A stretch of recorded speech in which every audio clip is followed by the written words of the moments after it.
90 రోజుల కోర్సు పూర్తి చేస్తే చాలు 100% ప్లేస్మెంట్ సపోర్ట్ తో సాఫ్ట్వేర్ జాబ్ మీ సొంతం. వెంటనే కోడ్ జ్ఞాన్ డెస్టినేషన్ ని సంప్రదించండి. నమస్కారం డాక్టర్ శ్రీ అనంతకృష్ణ స్వామి గారు. నమస్కారం అండి. సార్, చాలా మంది క్లాసెస్ ఎప్పుడెప్పుడు ఎక్కడెక్కడ ఉండే అవకాశం ఉంటుందని చెప్పేసి అడుగుతున్నారు. సో ఫస్ట్ అది అనుకున్న తర్వాత కంటెంట్లోకి వెళ్దామండి. క్లాసెస్ ఎప్పుడెప్పుడు ఎక్కడెక్కడ ఉండే అవకాశం ఉంటుంది? మనకి 2025 అండి. 2025లో 23 మార్చి వచ్చి వైజాగ్ అండి. అలాగే 13 ఏప్రిల్ వచ్చి రాజమండ్రి, 20 ఏప్రిల్ వచ్చి హైదరాబాద్, 27 ఏప్రిల్ వచ్చి బెంగళూరు అండి, 4 మే వచ్చి తిరుపతి, 11 మే వచ్చి విజయవాడ. ఇవే కాకుండా మనకి ఇప్పుడు ఈ 6 తారీఖు ఏప్రిల్ వచ్చి మనకి స్పెషల్ క్లాస్ ఉంది. ఇది ఎందుకు చెప్తున్నానంటే, స్పెషల్ క్లాస్ అటెండ్ చేయగలిగితే మీరు మనకి 20, 21, 22 మే గోవా సెషన్ క్లాస్ 3 రోజుల క్లాస్ ఉంది. గోవా క్లాస్. ఈ స్పెషల్ క్లాస్ 6 ఏప్రిల్ కనుక మీరు అటెండ్ చేయగలిగితే మీరు సెషన్ క్లాస్కి అటెండ్ చేయడానికి మీరు అర్హులు అవుతారు. ఎందుకంటే లాస్ట్ టైం కూడా మనం గోవాలో ఎక్సలెంట్ క్లాస్ చెప్పుకున్నాం. ఆ సెషన్ క్లాస్ అనేది అద్భుతమైన క్లాస్. అది ఏంటంటే జీవితంలో మీరు పరిపూర్ణత్వాన్ని సాధించడానికి, ఒక ఉన్నత స్థాయి సాధించడానికి ఖచ్చితంగా మీకు అది దోహదపడుతుంది. మీకే కాదు, మీ తరతరాలకి. అలా మాట కూడా చెప్పాను నేను. దానికి తగ్గట్టుగానే క్లాస్ ఉంటుంది. క్లాస్కి వచ్చిన వాళ్ళు కూడా ఫుల్లీ సాటిస్ఫైడ్. కాబట్టి మళ్ళీ ఈ ఇయర్ మనం 20, 21, 22 మేలో గోవాలో సెషన్ క్లాస్ 3 రోజులు పెడుతున్నాం. వీలైనంత తొందరగా ఎన్రోల్ చేసుకునే ప్రయత్నం చేయండి. Best of luck. 718వ మనీ మంత్ర వీడియో. సో ప్రీవియస్ వీడియోలో నాకు బాగా నచ్చింది ఏంటంటే, మీలాంటి పెద్దవాళ్ళు అలాంటి మాట్లాడేటప్పుడు ప్రతి ఒక్కరికి బాధ్యత పట్ల, అంటే సమాజం పట్ల బాధ్యత ఎంతవరకు ఉంది, ఎంతవరకు మనం పెంచుకోవాలి అనేటువంటి విషయం తెలుస్తుంది. మీరు సునీత విలియమ్స్ గారి గురించి మాట్లాడేటప్పుడు నాకు చాలా బాగా అనిపించింది. మన సబ్జెక్ట్లో సామాజిక బాధ్యత అనేది మినిమం అని చెప్పడానికి అది చాలా పెద్ద ఎగ్జాంపుల్. అండ్ దాన్ని మీరు తీసుకొచ్చి ఆ గ్రాటిట్యూడ్ చూపించారు చూసారా సునీత విలియం గారి పట్ల. అది hats off to you sir. మన మనీ మంత్ర ఫ్యామిలీలో ఇలాంటివి సామాజిక బాధ్యతతో కూడుకున్నటువంటి విషయాలు ఇంకా ఇంకా ముందుకు రావాలని మాత్రం మనస్ఫూర్తిగా కోరుకుంటున్నాను. ఆ ఫ్యామిలీకి అది అవసరం కూడాను. అప్పుడే గ్రాటిట్యూడ్ ఇక్కడ నుంచి యూనివర్స్కి ఏ విధంగా చూపించాలనేటువంటి దానికి అవగాహన కూడా వస్తుంది. పైగా అక్కడ జరిగింది స్పేస్లో, యూనివర్స్లోనే. So very happy for you అండి. మీరు మాట్లాడటం వల్ల ఇంకెక్కువగా ఆ గ్రాటిట్యూడ్ మీద, సబ్జెక్ట్ మీద అవగాహన పెరిగిందని నేను చెప్తాను. Thank you so much once again. Thank you అండి. 718వ మనీ మంత్రిలో ఏం చెప్తున్నారు? జీవితంలో ఉన్నతత్వం గురించి మాట్లాడుకున్నాం మనం. జీవితంలో ఒక ఉన్నత స్థాయికి ఎదగాలని అందరికీ ఉంటుంది.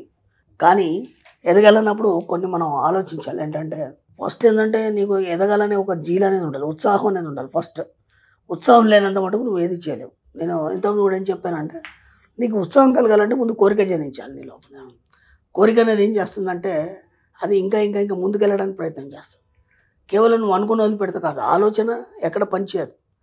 ఆలోచన కోరికగా మారినప్పుడు అది పనిచేస్తుంది. అది ఉత్సాహంగా మారుతుంది. ఉత్సాహంగా మారినప్పుడు మాత్రం నువ్వు దానికోసం ప్రయత్నం చేస్తావు. ఒకటి, దానికి ఏమేం కావాలంటే ముందు డిసిప్లిన్ కావాలి. ఎందుకంటే నిన్ను తీర్చిదిద్దుకోవడానికి ఖచ్చితంగా ఒక క్రమశిక్షణ అనేది కావాలి. ఖచ్చితంగా ఒక టైంకి ఒకటి చేయడం కానీ, లేకపోతే దానికోసం నువ్వు ఏమేమి సేకరించినావు, లేదంటే దానికోసం నువ్వు ఎంత ఎక్సర్సైజ్ చేసావు అనేది ముఖ్యం. ఓకే. ఇక్కడ మనం ఏం చేస్తామంటే, కేవలం నీకు జీవితంలో ఉన్నతత్వం చూడాలి, నేను ధనవంతుని కావాలి, నేను కోటీశ్వరు కావాలి, ఆలోచనలు ఉంటాయి తప్ప దాని కోరిక మీరు ఎప్పుడు మార్చుకోలేదు. దాన్ని కోరికగా మార్చుకున్నప్పుడు కదా దాని వైపు ప్రయత్నాలు అనేది మొదలవుతాయి మనకి.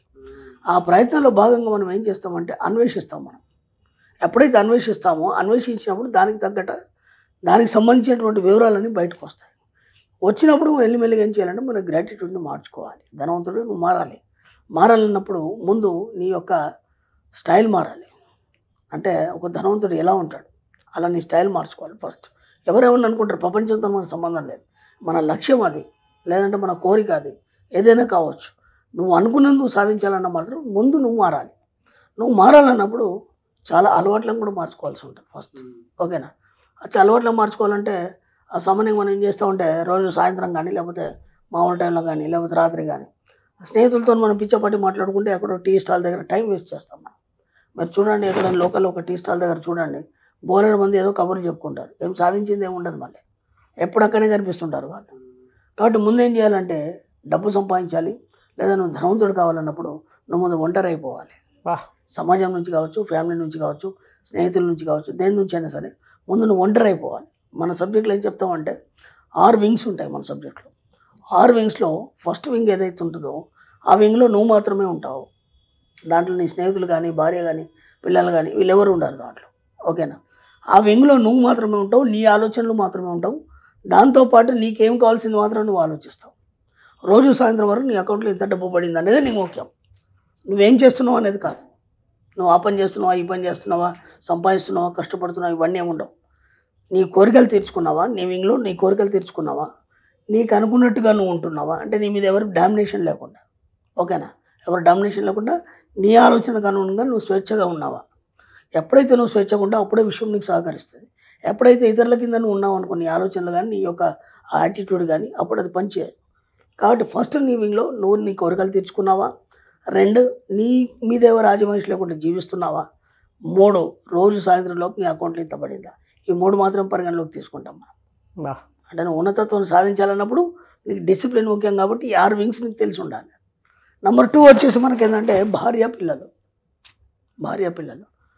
ఇక్కడ నీ వింగ్లో నిన్ను చూసుకున్నావు, సెకండ్ వింగ్లోకి వచ్చేసి వీళ్ళు ఉన్నారు. ఈ వీళ్ళని ఏంటంటే భార్యకి భర్తగా నువ్వు అన్ని న్యాయం చేస్తున్నావా, అలాగే పిల్లలకి ఏమేమి కావాలో సౌకర్యాలు సమకూరుస్తున్నావా.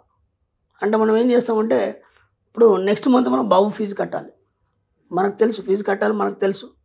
మనం ఏం చేస్తామంటే వాళ్ళు ఇంకా కట్టమని అనలేదు కదా, స్కూల్ నుంచి ఇంకా నోటీస్ రాలేదు కదా, అప్పటిదాకా వెయిట్ చేస్తాం. అర్థమైందా. వెయిట్ చేసిన తర్వాత కూడా దానికి ఒక టైం పీరియడ్ ఉంటుంది, ఒక వారం రోజులు 10 రోజులు ఉంటుంది. ఆ 10 రోజుల కూడా వరకు కూడా మనం ఆ పిల్లాడు అడుగుతుంటాడు, అరుస్తుంటాడు, మనం దాన్ని పట్టించుకో, కట్టొచ్చులే, చేద్దాంలే, చూద్దాంలే, ఇలా అనవసరంగా మనం టైంని చివరిదాకా జరిపి ఆ తర్వాత ఫైన్తో కట్టడం అనేది జరుగుతుంది. అది బాధ్యత రాహిత్యం అయితే. కాబట్టి సెకండ్ వింగ్లో ఉన్నటువంటి భార్య పిల్లలు ఎవరైతే ఉన్నారో వాళ్ళకి ఎప్పుడు ఏం కావాలి, సరి అయినటువంటి బాధ్యతను నిర్వహించినప్పుడే ఆ సెకండ్ వింగ్ నువ్వు కంప్లీట్ చేసిన వాడు పోతావు. అర్థమవుతావు. ఫస్ట్ వింగ్లో నీ కోరికలు తెచ్చుకుంటావు, నువ్వు ఎవరి చేయి కింద ఎవరి ఆలోచనలకు అనుగుణంగా నువ్వు జీవించావు. అలాగే రోజు సాయంత్రం లోపు ఎంతో కొంత డబ్బు సంపాదిస్తావు, నీ అకౌంట్లో పడుతుంది. ఒక్కరోజు కనుక నీ అకౌంట్లో డబ్బు పడకపోతే నీకు నిద్ర రావద్దు, ఆ పూట తిండి మానండి, ఏం కాదు, ఇబ్బంది ఏం లేదు. సెకండ్ వింగ్లో భార్య పిల్లలకు సంబంధించినటువంటి బాధ్యతలు ఆ సమయం లోపలనే నువ్వు తీరుస్తావు, సమయాన్ని దాటి నువ్వు ఎక్కడ కూడా. ఎందుకంటే ముందే ఎరక కలిగి ఉంటావు వాటి పట్ల. పిల్లాడు ఫీజు ఎప్పుడు కట్టాలి, కరెంట్ బిల్ ఎప్పుడు కట్టాలి, గ్యాస్ ఎప్పుడు బుక్ చేయాలి, ఇవన్నీ నీకు ఐడియా ఉండాలి. అంటే ఆ బాధ్యతను నువ్వు సక్రమంగా నెరవేర్చాలి సెకండ్ వింగ్లో. 3వ వింగ్లో వచ్చేసి మనకు తల్లిదండ్రులు వస్తారండి.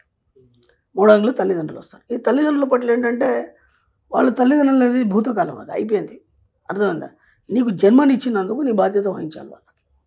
వాళ్ళకి ఆరోగ్యం కావచ్చు, లేకపోతే ప్రేమ కావచ్చు, వాళ్ళకి దగ్గర ఉండడం కానీ ఏదైనా కావచ్చు, వీళ్ళకి ఖచ్చితంగా నువ్వు నిర్వర్తించాలి.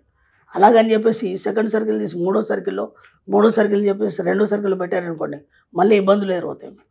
కాబట్టి సెకండ్ సర్కిల్లో ఉన్న వాళ్ళని సెకండ్ సర్కిల్లో ఉండనివ్వండి, థర్డ్ సర్కిల్లో ఉండే వాళ్ళని థర్డ్ సర్కిల్లో ఉండనివ్వండి. ఖచ్చితంగా తల్లిదండ్రుల పట్ల మీరు బాధ్యత కలిగి ఉండాలి. మీకు జన్మనిచ్చినందుకు వాళ్ళ చివరి క్షణం వరకు మీరు దగ్గరుండి అన్నీ చూసుకోవాలి. మీరు ఏం చేస్తున్నా సరే మీరే దగ్గరుండి చూసుకోవాలనేం లేదు. వాళ్ళకి సరిపడే డబ్బులు మనుషుల్ని అరేంజ్ చేస్తే అవన్నీ సక్రమంగా జరుగుతాయి. 4వ వింగ్ వచ్చేసి బంధువులు అండి. బంధువులతో మనకేం పని ఉండదండి. ఎందుకంటే వాళ్ళకే ఏమైనా ఫంక్షన్ ఉంటే మనం వెళ్ళాలి, మనకేమైనా ఫంక్షన్ ఉంటే వాళ్ళు వస్తారు. ఇంత తప్ప వాళ్ళతో మనకేం పని ఉంటుంది. ఒకసారి ఆలోచించండి, ఏమైనా పని ఉంటుంది, ఏమీ పని ఉండదు. కాబట్టి కొన్ని రోజులు మానేయండి, ఫంక్షన్లో ఇవన్నీ కూడా కొన్ని రోజులు మానేయండి. ఎందుకంటే ఆ పోయి రావడము, ఆ డిస్టెన్స్, ప్రయాణాలు ఇవన్నీ కూడా మీకు చాలా రిస్క్ తెస్తాయి. ఒక 6 నెలలు మానేయండి, ఏం కాదు, ఎవరేమనుకోరు, ఏదో పని ఉందని చెప్పేయండి. ఎందుకంటే మీ లక్ష్యం ఉంది డబ్బు, కాబట్టి డబ్బు మీద దృష్టి పెట్టాలి. కాబట్టి ఇవి మాత్రం బాధ్యతలు. బంధువులతో నీకేం పని లేదు కాబట్టి ఒక 6 నెలలు మానేయండి. ఫంక్షన్లు, పార్టీలు ఇవన్నీ కొన్ని ఒక 6 నెలలు మానేయండి. ఎవరేమనుకున్నా సరే ఈ 6 నెలల్లో ఏమవుతుందంటే మీకు మీరుగా ఆలోచించుకొని మీరు ఒంటరిగా ఉండడం వల్ల, డబ్బు మీద కాన్సన్ట్రేట్ చేయడం వల్ల మీరు ఎంతైతే సంపాదిస్తారో అంతకు రెట్టింపు డబ్బు సంపాదించడం అనేది మొదలవుతుంది మీకు తెలియకుండానే. ఎందుకంటే ఇంకేం పని లేదు. ఇప్పుడు ఈ ప్రతి ఫంక్షన్ మీరు అవసరమైతే ఫ్యామిలీని పంపించండి, మీరు వెళ్ళకండి. ఒక 6 నెలల మట్టుకి అవన్నీ పక్కన పెట్టండి.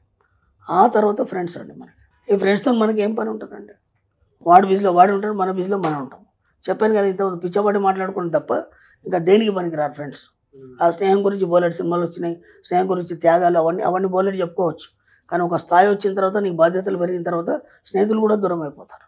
ఎందుకంటే ఎన్నో జీవితాలు చూసుండి మాట్లాడుతాం, ఊరికే కాదు నేను అనేది అర్థం. ఎందుకంటే వాడికి ఫ్యామిలీ ఉంది, అలాగే వాడికి బాధ్యతలు ఉన్నాయి. పొద్దుగా నేను పట్టుకొని కూర్చోడు కదా, రోజు నేను కలవలేడు కదా, నువ్వు రోజు కలవలేవు కదా, ఎప్పుడోసారి కలుస్తారు.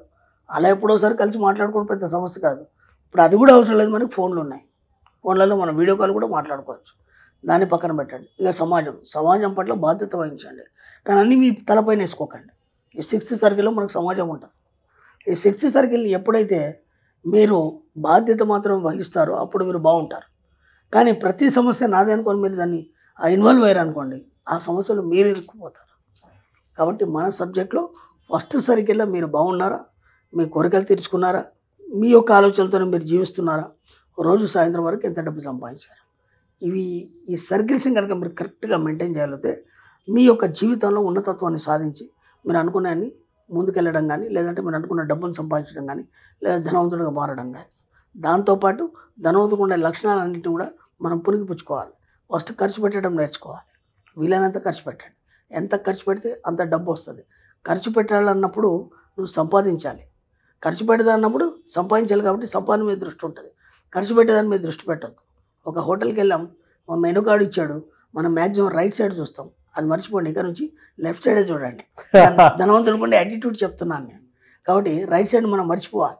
లెఫ్ట్ సైడ్ మాత్రం అంటే నీకు కావాల్సిన ఫుడ్ మాత్రమే దాని మీద ఆలోచన ఉండాలి తప్ప అది ఎంత రేట్ అనే ఆలోచన ఉండద్దు. ఎక్కడికి వెళ్ళినా సరే, ఏది చేసినా సరే ఒకటే ఆలోచించుకోండి, మనం ఎంత రిచ్గా ఉన్నాం, ఎంత ఉన్నతంగా ఉన్నాం, దానికి తగ్గట్టుగా మన యాటిట్యూడ్ని ఎంత మార్చుకున్నాం.